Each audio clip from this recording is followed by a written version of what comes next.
Let's take a look at our second example in the media notes. So the second example, your function is y equals to negative 2x squared minus 4x plus 1. Now before we do anything else, let's label the a, b, and c values. The a value is negative 2, the b value is negative 4, and the c value is positive 1. Okay, so we have our a, b, and c. In part A, we want to find the vertex. How do we find the vertex? Well, we know that the x-coordinate of the vertex is the formula x equals to negative b over 2a. Let's plug that in. Negative b, that's going to be negative 4, divided by 2 times a. The a value is negative 2, so that's going to be 2 times negative 2. Take the two negatives, they become a positive, so this becomes a positive 4. 2 times negative 2 is negative 4. You simplify that, you get negative 1. So we have an x value of negative 1 for the vertex. What about the y value? We get the y value by plugging in negative 1 into our equation. So we're going to get y equals to negative 2 times x squared, which is negative 1 squared, minus 4 times x, which is negative 1. And then you got plus 1, that's your constant. So if you recall, in the order of operations, you always simplify the parentheses. First, they're already simplified, so we can't do much with that. And then after the parentheses is the exponent. So we have to evaluate the exponent before we can multiply. So negative 1 squared, that's negative 1 times negative 1, which is positive 1. So this will give you negative 2 times 1. Negative 1 squared is positive 1, which is why it's positive. Then we got minus 4 times negative 1 plus 1. So this simplifies to be negative 2. Negative times a negative is a positive 4 plus 1. Negative 2 plus 4 is 2. 2 plus 1 is 3. So the y value of the vertex is going to be 3. Now remember, this is an ordered pair. They go together, so we can't leave them separate. So the vertex is going to be negative 1, comma 3. Okay, so we have a vertex. In part B, we are going to create a table of values for our quadratic function. Okay, so when we have a table of values for a quadratic function, we need 5 points to graph. We need 5 points. And in the center, or in the middle of your table, we're going to put our vertex, which is negative 1, comma 3. Okay, but that's only 1 point. How do we get the other points? Well, you pick 2 points to the left of negative 1, which are negative 2 and negative 3. And you pick 2 points to the right of negative 1, which are going to be 0 and 1. And we're going to plug in the x values to get the y values. Okay, but let's save ourselves some time.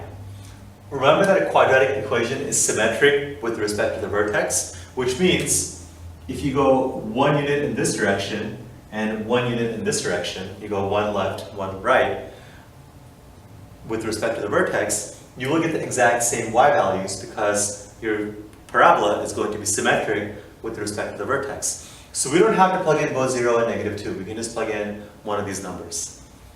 So let's plug in 0 because it's easier. If you plug in x equals to 0, here's what happens. You're going to get y equals to negative 2 times 0 squared minus 4 times 0 plus 1. Okay, so 0 squared is 0 times negative 2, that's fine. 4 times 0 is 0, but that goes away. And so all you're left with is a plus 1. Again, because the graph is symmetric, if you go 1 unit to the right of the vertex, and you go 1 unit to the left of the vertex, you will get the exact same y value. So the y value here will be a positive 1. Okay, now let's take a look at negative 3 and 1. The same principle applies. If you go 2 units in either direction of the vertex, you will get the exact same y value since your graph is symmetric. So we don't have to plug in both negative 3 and 1. We can just pick one of the values to plug in. Since 1 seems easier, I'm going to plug that one in. So my y value is going to be negative 2 times 1 squared minus 4 times 1 plus 1. Okay, so 1 squared is 1 times negative 2 is negative 2. Negative 2 minus 4 is negative 6. Negative 6 plus 1 is negative 5. So that's going to be negative 5 and negative 5. All right, so we have our 5 points. Now we can start plotting these points. Starting with the vertex. So our vertex is negative 1, 3, which means I'm going to go left 1, up 3. This is my vertex, negative 1, 3. Then I have negative 2, 1. And then I have 0, 1. So those are my next set of points. We're going to go 1 unit in each direction. Then we have negative 3, negative 5, and we have 1, negative 5. So we have negative 3, negative 5, and we have 1, negative 5. And again, this doesn't have to be perfect. It just has to be a sketch. So if you plot these points, there is your quadratic equation. I want you to notice one thing. In this example, the x squared has a coefficient of negative 2. And notice what that does. The parabola opens downward. In the previous example, you can turn back in your media notes. In the previous example, the x squared had a coefficient of positive 1. And because we had a coefficient of positive 1, the parabola opened up. When the coefficient of the x squared is negative, the parabola is going to open down. And when it's positive, it's going to open up. In this case, our a value is negative, which is why the parabola is open down. Okay, so that takes care of part B and part C. Now in part D, I'm going to get rid of the vertex because we already got that copied down. So in part D, we need to find the axis of symmetry. Okay, now the axis of symmetry, remember, is the line that splits the parabola in half. So it's going to be this line. Now what do we know about this line? This line is vertical, so it's going to have the equation of x equals something. And what are all the x values? No matter what point you pick on the axis of symmetry, all the x values will be negative 1. So your equation for the axis of symmetry is just going to be x equals to negative 1. Okay, now let's find the range for part E. The range refers to the y values. So in the range, we're looking for the lowest and the highest y value in our graph. So because the parabola is opening downward, it's going towards negative infinity. So our lowest y value, well, there is none because it's going to infinity, so that the y values get smaller and smaller and smaller. But the highest y value is positive 3. So our range is going to be negative infinity, comma 3. Okay? For part F, we want to find the maximum or the minimum value. Now, because the parabola opens downwards, we don't have a minimum, instead we have a maximum. We have the highest value on the graph because it opens down, so this value is the highest. The maximum value is y equals to positive 3. So our maximum value is y equals to positive 3. Okay? Now let's take a look at part G. Part G says, find the intervals where the function is increasing and decreasing. Okay, so we want to find the intervals where the function is increasing and decreasing. So remember that going left to right, a function is increasing if the y values are also increasing. So here the y values are increasing, which means on the interval of negative infinity to negative 1, the function is increasing. Now where is it decreasing? The function is decreasing when going left to right, the y values are decreasing. So the function is decreasing on this interval. That interval is from negative 1, and then it keeps going all the way to infinity because the function keeps decreasing. So the decreasing interval is going to be negative 1 to infinity.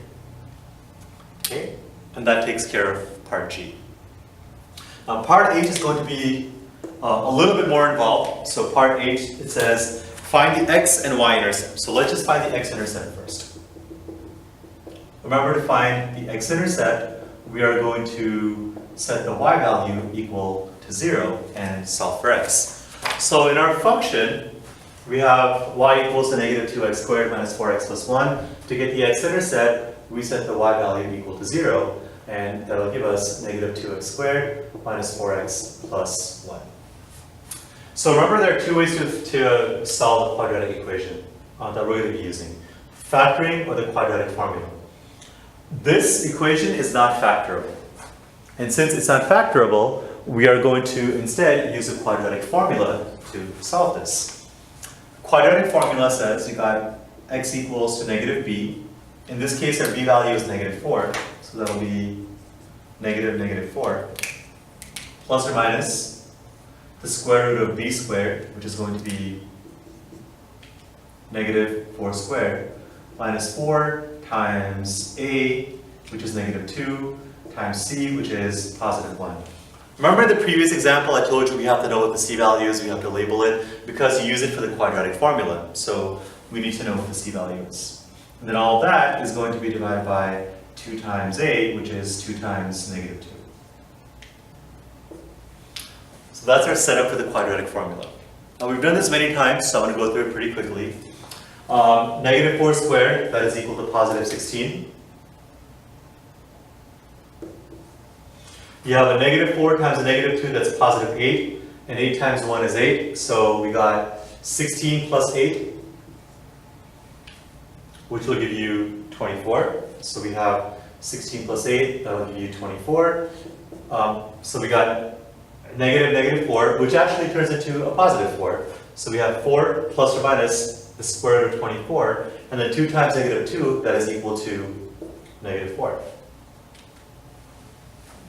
Square root of 24. Remember, we break this down into one number that's a perfect square and one number that is not a perfect square, to 4 and 6. And then square root of 4 is going to be 2. So we're going to get x equals to 4 plus or minus 2 rad 6 all over negative 4. Okay, now finally, remember we split this up into two different fractions and we reduce. So this will equal to 4 over negative 4. So you split up 4 divided by negative 4, plus or minus 2 rad 6 over negative 4. Okay? And finally, let's reduce this. 4 over negative 4, that equals to negative 1. So we got 4 over negative 4, that equals to negative 1. We have 2 rad 6 over negative 4. We can reduce the 2 and negative 4 because they're both outside the square root. So 2 goes into 2 once, it goes into 4 twice.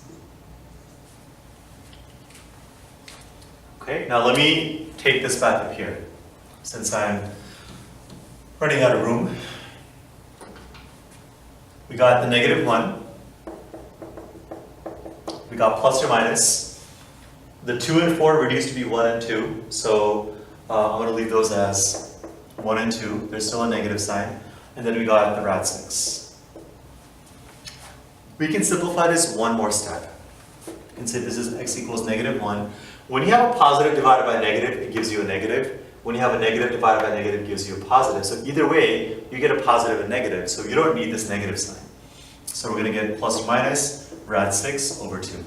And again, you don't need the negative sign because a negative divided by negative is positive. Positive divided by negative is negative. So either way, this still turns into a plus or minus. So we're going to get negative 1 plus or minus rad 6 over 2. If you leave your answer like this, it is not completely correct. An x-intercept has an x and a y value. So your x-intercepts are negative 1 plus rad 6 over 2 and a y value is 0. And negative 1 minus rad 6 over 2 and the y value is 0. Okay, so these are going to be your x-intercepts. Okay, we're not quite done with the problem. I know it's a long problem. We're almost there. In the second part of part H, we have to find the y-intercept, which is thankfully a lot easier. So the y-intercept, to find this, we set the x value equal to 0 as it states in your media notes. Okay, so we have y equals to negative 2, and since the x value is 0 times 0 squared, minus 4 times 0 plus 1. So this is 0, all we're left with is 1. So we get y equals 1. Once again, if you leave it like this, that is incorrect. You have to write this as an ordered pair. So x value is 0, y value is 1. So our y-intercept is going to be 0, 1. And that completes the problem.